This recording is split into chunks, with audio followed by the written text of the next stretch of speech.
Welcome everyone to Brad Hoyt Photo Tips. I'm Brad Hoyt, and let's get started.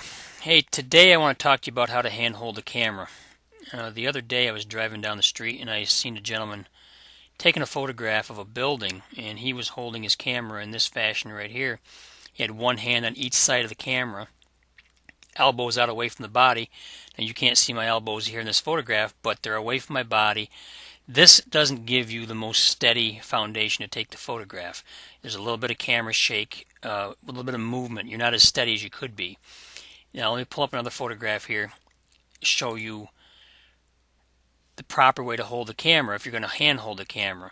My elbows are in tight to my body, my arms are in close to my body. I'm pressing my arms against my body to be firm, so I'm not having a lot of movement. My hand is underneath the lens to support the lens. Now we'll zoom in on this a little bit closer and we'll show you what I'm talking about. My hand position is right underneath the lens, which is going to help me hold that lens because there's a little bit of weight out there on the end of that lens. Not only will this help you steady the camera, it also is going to be helpful if you are going to need to focus. A lot of cameras today, a lot of lenses today are autofocus, but if you choose to focus manually, your hand is right there underneath the lens. Your finger and thumb are there to do the focusing for you. Also, another benefit to this is if you have a zoom lens on your camera, this will help you so that you don't have to move your hand back and forth from the camera lens to the camera body back to the camera lens if you want to zoom in or out. Now, some lenses are a push-pull zoom. This particular lens happens to be a rotating collar zoom. So this is a tip that's going to help you be a little bit quicker taking photographs because you don't have to worry about moving your hand back and forth and miss the shot. You'll also be able to use a little bit less, slower shutter speeds, and you'll have better results at slower shutter speeds because you have a better foundation for holding the camera. So that's your photo tip of the week. To sign up for Photo Tip of the Week every week, we will be offering a subscription.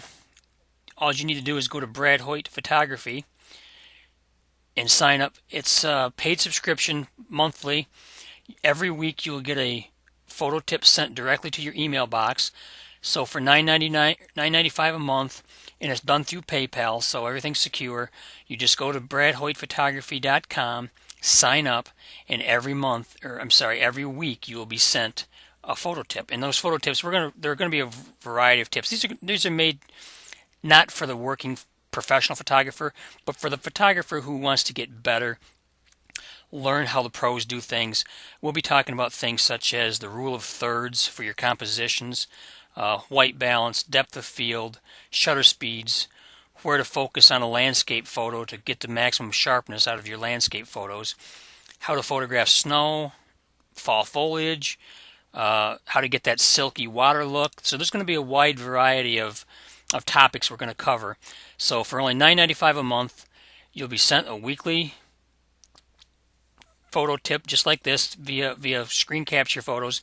And if you have any suggestions for photo tips or have any questions, you can always email me at phototips@bradhoytphotography.com, and I'll be glad to answer any questions you have as long as you're a paid subscriber.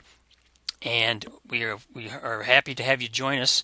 And thanks for watching, and we'll see you next week.